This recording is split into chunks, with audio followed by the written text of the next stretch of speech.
सोनू एक भंगारवाला होता. तो घरातील भंगार एकत्र करून ते विकत असे. त्याला नाईलाजाने हे काम करावे लागत असे. सगळे एवढे चांगले चांगले कपडे घालतात, कोणाच ठाऊक मला कधी चांगले कपडे घालायला मिळतील. मला तर फक्त एक भंगार आणायला पाठवतात.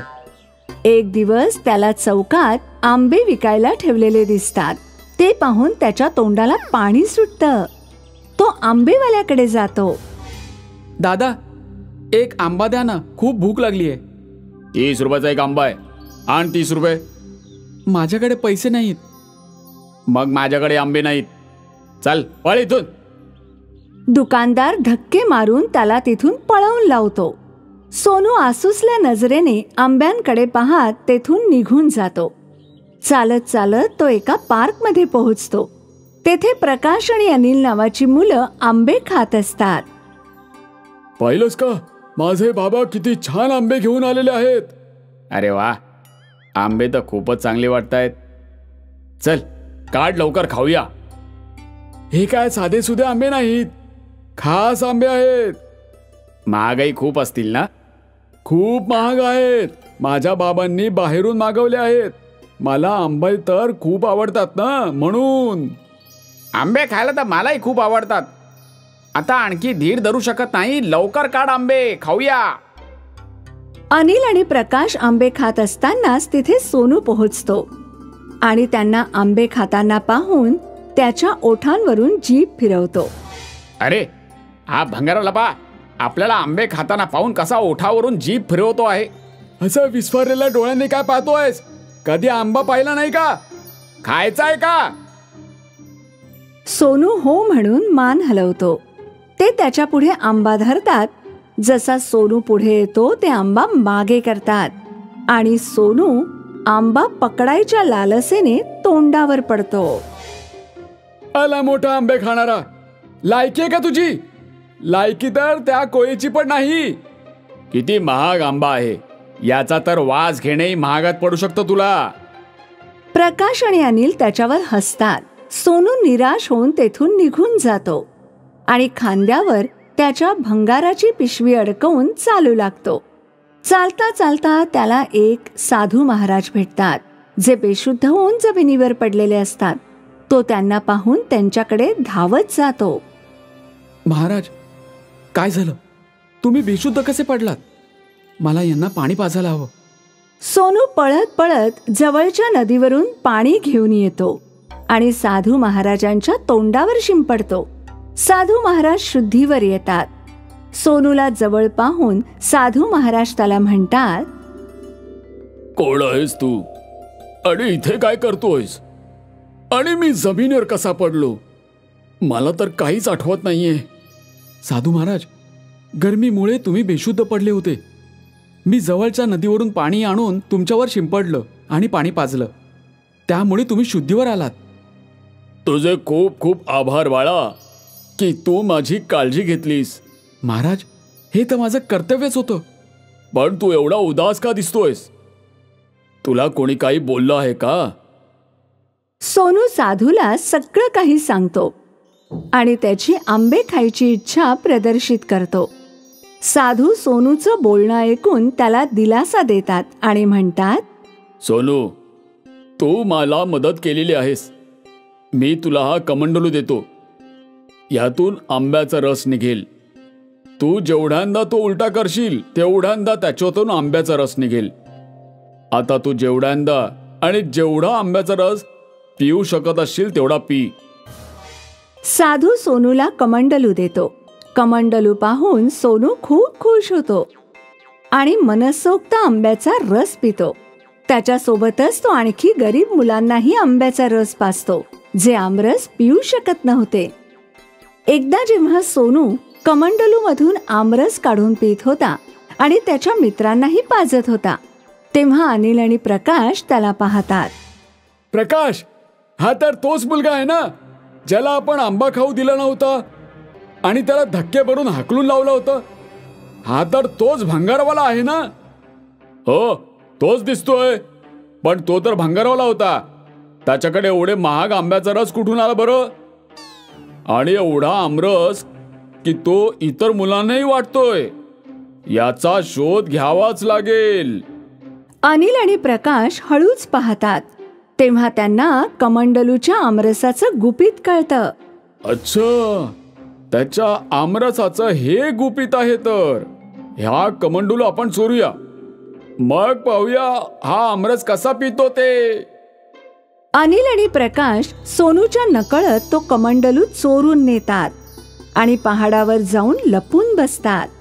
तिथे त्या दोघात रेस लागते की कोण त्या कमंडलू मधून आमरस काढेल.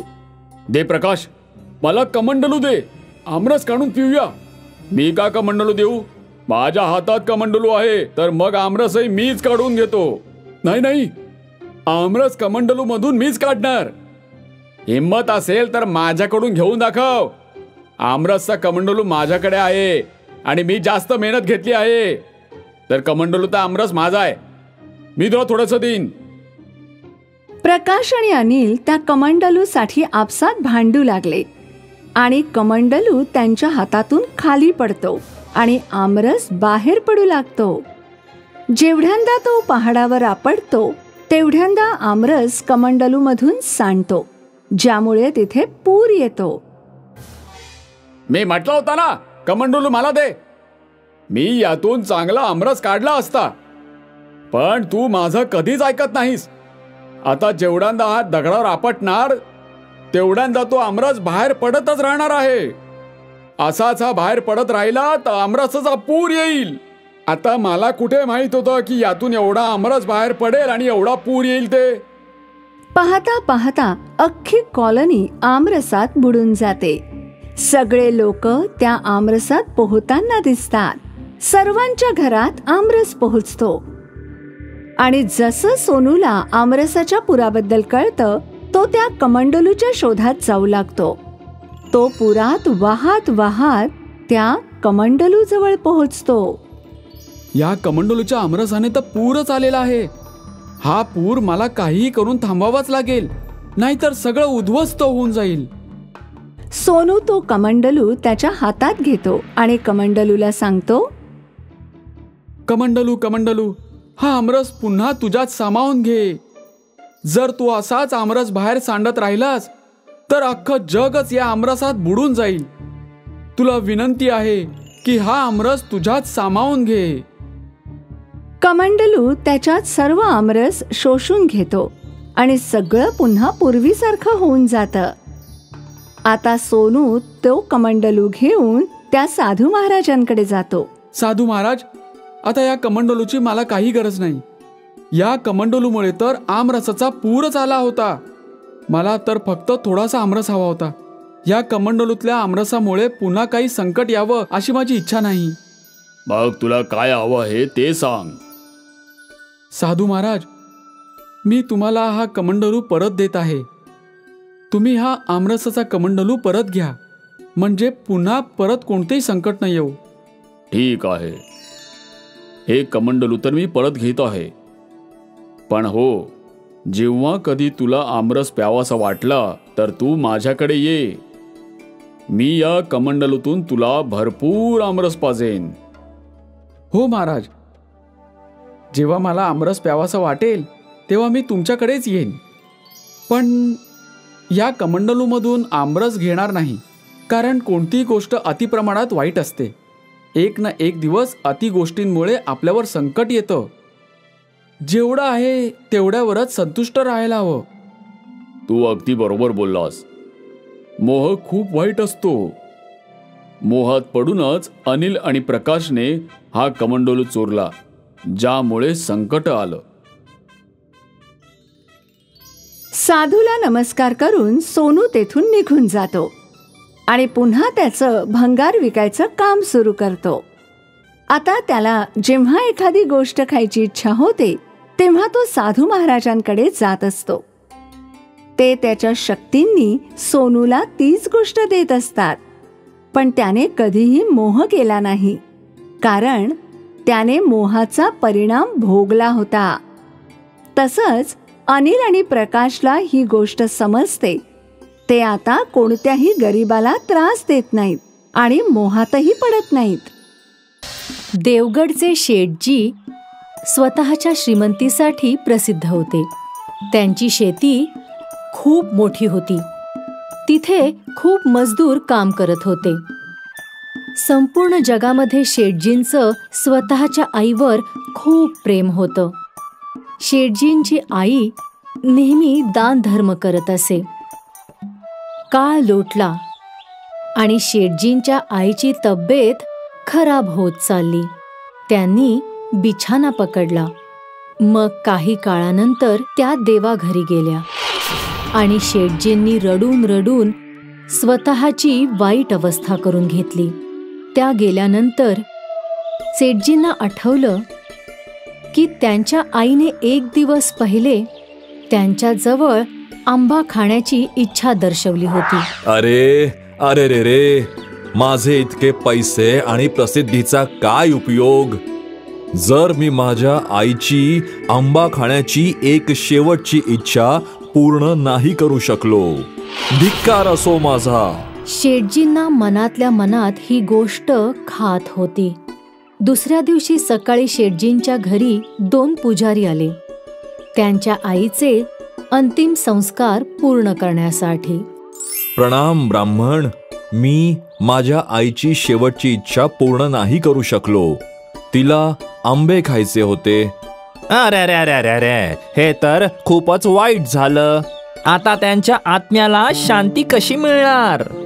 पण आता मी काय करू शकतो? माझ्या आईच्या आत्म्याला शांती कशी देऊ शकतो? पुजाऱ्यांच्या मनामध्ये लालच उत्पन्न झालं. याचा उपाय आहे, पण बिन काहीही नाही. जो काही उपाय असेल तो मला सांगा. मी सगळं काही करेन ज्यामुळे माझ्या आईच्या आत्म्याला शांती मिळेल. पुजाऱ्यांनी एकमेकांकडे पाहिलं. तुम्हाला 2 सोन्याचे आंबे ब्राह्मणांना दान करावे लागतील. तेव्हाच तुमच्या आईच्या आत्म्याला शांती मिळेल. सेठजी थोडे विचारात पडले. सोन्याचे आंबे? पण माझी एवढी श्रीमंती असून सुद्धा मी माझ्या आईची इच्छा पूर्ण नाही करू शकलो. आता मी तिच्या आत्म्याला अतृप्त नाही ठेवू शकत. ठीक आहे, तुम्ही उद्या या आणि सगळे पूजेचे विधी सुद्धा उद्या पूर्ण करा. जसं तुम्ही म्हणाल श्रीमान. पुजारी तिथून निघून गेले आणि दुसऱ्या दिवशी सकाळी परत आले.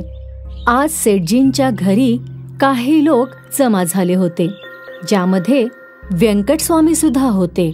या ब्राह्मण, मी सोन्याच्या आंब्यांची व्यवस्था करून ठेवलीये. ठीक आहे महोदय, आम्ही पूजा सुरू करतो. दोन्ही पुजाऱ्यांनी मिळून पूजा केली आणि पूजा झाल्यानंतर सेठजींनी दोन्ही ब्राह्मणांना एक सोन्याचा आंबा दान म्हणून दिला. हे पाहून व्यंकटस्वामी आश्चर्यचकित झाले. सगळेजण गेल्यानंतर व्यंकटस्वामी शेठजींजवळ आले. सेठजी, तुम्ही ब्राह्मणांना 2 सोन्याचे आंबे दान दिले ही गोष्ट काही समजली नाही. माझ्या आईची एक शेवटची इच्छा होती आंबे खाण्याची, पण मी ती पूर्ण नाही करू शकलो. मग आता तिच्या आत्म्याला शांती मिळावी यासाठी ब्राह्मणांनी मला सोन्याचे आंबे दान करण्याचा उपाय सांगितला. व्यंकटस्वामी ब्राह्मणांची चतुराई समजून गेले आणि त्यांना धडा शिकवण्याचं ठरवलं. दुसऱ्या दिवशी व्यंकटस्वामीने ब्राह्मणांना आपल्या घरी बोलावलं. या, तुमचं स्वागत आहे. ही माझी आई आहे, जी 6 महिन्यापूर्वी स्वर्गवासी झाली, पण तिची एक इच्छा अधुरी राहिली आहे. कोणती इच्छा? पण मला एक सांगा की शेठजीच्या आईची शेवटची इच्छा होती आंबे खाण्याची, जी की अर्धवट राहिली. तेव्हा तुम्ही लोकांनी सोन्याचे आंबे दान घेऊन त्यांच्या आत्म्याला शांती पोहोचवली, तर मग तुम्ही माझ्याही आईच्या आत्म्याला शांती मिळवून द्याल का? हो नक्कीच. पण त्यांची इच्छा काय होती? त्यांची इच्छा होती की मी तिच्या डोक्यावर जोरात काठी मारू. आणि मग व्यंकट स्वामीने काठी उचलली. पुजारी हे बघून घाबरले आणि जोरात पळत सुटले. व्यंकट स्वामी पुजाऱ्यांच्या मागे धावू लागले आणि ते पळत पळत शेठजींच्या घरी पोचले. तिथे दोन्ही पुजाऱ्यांनी शेठजींचे पाय पकडले. सेठजी, आम्हाला माफ करा. क्षमा क्षमा, आमच्याकडनं चूक झाली. आम्ही लालसे पायी तुमच्याकडून सोन्याचे आंबे मागितले. आम्हाला माफ करा. आम्ही असं काम यापुढे कधीही नाही करणार. पुजारी शेठजींकडे माफी मागू लागले आणि व्यंकट स्वामी आनंदित होते की त्यांनी लालची पुजाऱ्यांना धडा शिकवला.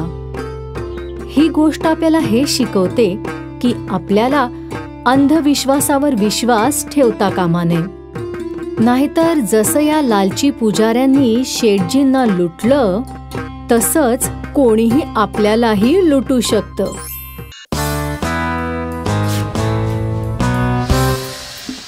रायपूरच्या एका छोट्याशा गावामध्ये 2 मित्र राहत होते, नथू आणि जग्गू. ओय जग्गू, ती बघ तिथे आहे विटी. आता तुझी वेळ. मी तर खूप लांब मारेन, तू तयार राहा.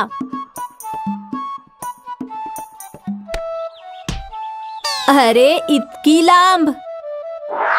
नथू आणि जग्गूचा पूर्ण दिवस एकत्र जात असे. दोघं एकत्र शाळेतही जात असत आणि परत येताना दोघं खूप मस्तीही करत असत. बघता बघता दोघं मोठे झाले आणि आता दोघांनी गावामध्ये एक छोटंसं दुकान उघडलं होतं, जिथे दोघंही मूर्त्या आणि मडकी बनवून विकत असत. त्या दोघांचंही आयुष्य खूपच सुखद झालं होतं. आणि काही वर्षांनंतर दोघांनी एकाच मंडपामध्ये लग्नही केलं. आणि लग्नानंतरही दोघं एकत्रच काम करत असत. दर आठवड्याला दोघांपैकी एक मडकी आणि मूर्त्या बनवण्यासाठी माती मिळवण्यासाठी गावापासून दूर एका नदीच्या किनारी जात असे. एका आठवड्यात नथू तर दुसऱ्या आठवड्यात जग्गू. त्या दोघांचंही आयुष्य खूपच छान चाललं होतं आणि दोघांच्या बायका सुद्धा खूपच छान होत्या. पण एक दिवस जेव्हा जग्गू नदीवर माती आणण्यासाठी गेला तेव्हा त्याला नदीच्या किनारी सोन्याच्या खजिन्याने भरलेली एक पेटी मिळाली. ती पेटी बघून जग्गूचे डोळे एकदम विस्फारले गेले आणि तो ती पेटी आपल्या पोत्यामध्ये भरून घराकडे परतू लागला. घरी पोचल्यावर जेव्हा त्याने आपल्या बायकोला ती पेटी दाखवली तेव्हा तीही खूपच आनंदित झाली. अरे वा, आपलं तर नशीबच उघडलं. आपण तर श्रीमंत झालो. हे परमेश्वरा, तुझे लाख लाख आभार. मी ही गोष्ट आता नथूला सांगून येतो. नाही, थांबा. हा खजिना आपल्याला मिळालाय यावर फक्त आपला अधिकार आहे. आपण हा नथू भाऊजींबरोबर अजिबात वाटता कामा नाहीये. बहुतेक तू खरं बोलतीयस. त्या दोघांनी ती पेटी आपल्या जवळच ठेवली. जग्गूने एक मोठं घर विकत घेतलं, एक मोठं दुकान आणि आपल्या बायकोसाठी खूप सारे सोन्याचे दागिने सुद्धा. पण आता ही श्रीमंती जग्गू आणि त्याच्या बायकोच्या डोक्यात चढली होती. अरे जग्गू भाऊ, तुझ्या प्रगतीमुळे मी खरंच खूप खुश आहे. भाऊजी, तुम्ही आनंदित आहात की आमच्यावर जळत आहात की हा खजिना तुम्हाला नाही मिळाला? मला का ईर्ष्या होईल वहिनी? मी तर माझ्या मित्राच्या प्रगतीमुळे खुश आहे. बरं, आता मी येतो. गरीब नथू तिथून निघून गेला. नथू अजूनही आपल्या दुकानातच काम करत होता. ह्यावेळी जेव्हा तो नदीजवळ आला तेव्हा त्याला एक खूप मोठा हिरा मिळाला. हा तर तोच हिरा आहे ज्याच्या चोरी होण्याबद्दल राजाचे राजदूत चर्चा करत होते. मला हा हिरा राजदरबारात वापस करून यायला हवा. नथू तडक महाराजांच्या दरबारामध्ये पोचला. महाराज, मला हा तुमचा हिरा नदीच्या किनारी सापडला. हा घ्या. खूपच छान नथू. आम्ही तुला तुझ्या या इमानदारीसाठी हा हिरा बक्षीस म्हणून देत आहोत. धन्यवाद महाराज. आणि तेव्हाच महाराजांच्या काही शिपायांनी जग्गूला पकडून आणलं. महाराज, हा जग्गू आहे. हा तुमच्या दागिन्यांना बाजारात विकत होता.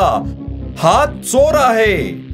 महाराज, क्षमा असावी महाराज. हा माझा मित्र आहे आणि हा चोर असूच शकत नाही. पण याच्याकडे आमचे दागिने सापडलेत. महाराज, याला सुद्धा तुमचे दागिने तिथेच सापडले असतील जिथे मला सापडले होते. याने कोणती चोरी नाही केली. राजाने काही विचार केला आणि मग म्हणाले, जग्गू, तू काही शिक तुझ्या मित्राकडून. तो किती इमानदार आहे. त्याने चोरी झालेला माझा किमती हिरा वापस आणून दिला आणि तू माझे दागिने बाजारात विकून श्रीमंत बनवू इच्छितो. यावेळी मी तुला माफ करतोय तुझ्या मित्राच्या म्हणण्यावरून, पण पुढच्या वेळी नाही. धन्यवाद महाराज. मी असं पुन्हा नाही करणार. आणि या गोष्टीने आपल्याला हे शिकवलं की जे धन तुमच्या जवळ आहे ते तुमच्याकडे आज आहे, ते उद्या राहील की नाही ह्याची काहीच खात्री नाहीये. पण धनासाठी आपली जपलेली नाती खराब नाही केली पाहिजे आणि इमानदारीच्या रस्त्यावरच चाललं पाहिजे.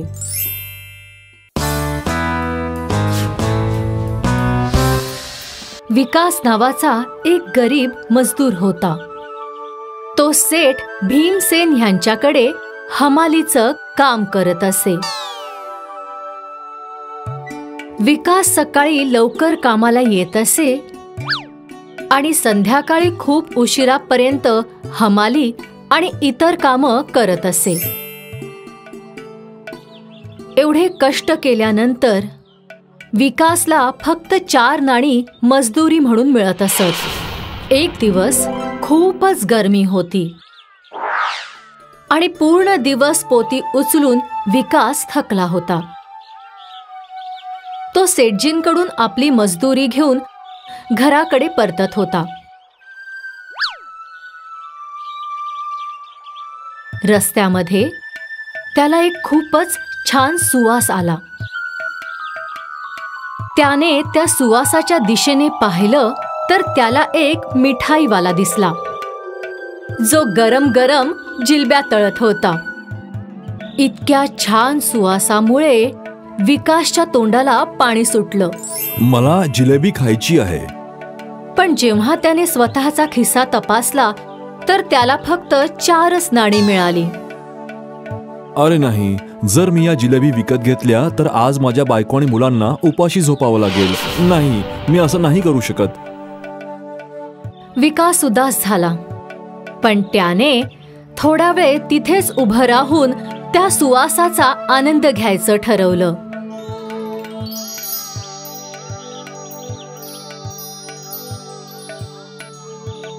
बराच वेळ त्याच ठिकाणी उभं राहून विकास तो सुवास घेत राहिला आणि मनातल्या मनात हसतही होता. मिठाईवाल्याला हे पाहून खूप राग आला. त्याला विकासचं हे वागणं पाहून अजिबात आवडलं नाही. मिठाईवाला रागारागाने विकासच्या जवळ पोहोचला. पैसे काढ. अरे पण मी तर कोणतीही मिठाई विकत घेतली नाहीये, मग कसले पैसे देऊ? गेल्या अर्ध्या तासापासून तू इथे उभं राहून माझ्या चांगल्या मिठाईचा सुगंध घेतो आहेस, त्याचे पैसे. अरे हे तर चुकीचं आहे. असं कधी सुगंध घेण्याचे पैसे लागतात का? तू मिठाईचा सुगंध घेऊन मनोमन खुश होत होतास, त्याचेच पैसे. पण मिठाईवाला खूप चिडला आणि जसा त्याने आपला हात उगारला, थांबा थांबा, मी पैसे देतो. मिठाईवाला थोडा शांत झाला. काढ सगळे पैसे.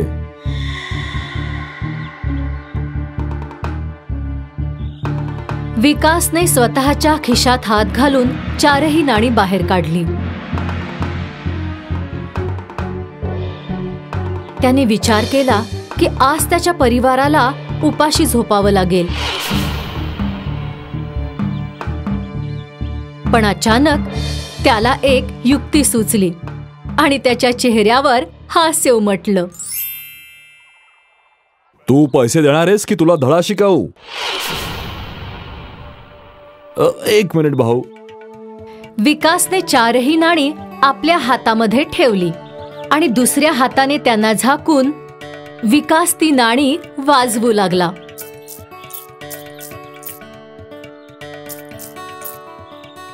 विकास बराच वेळ ती 4ही नाणी वाजवत राहिला. हे पाहून मिठाईवाला खूप चिडला. हे काय करतोयस? जसं मी सुगंध घेऊन तुझ्या मिठाईचा आनंद घेतला, तसं तू सुद्धा या नाण्यांचा आवाज ऐकून आनंद घे की हे तुला मिळालेत. समजलं? मिठाईवाल्याची तर हवाच निघून गेली आणि विकास तिथून हसत हसत आपल्या घराकडे परतू लागला.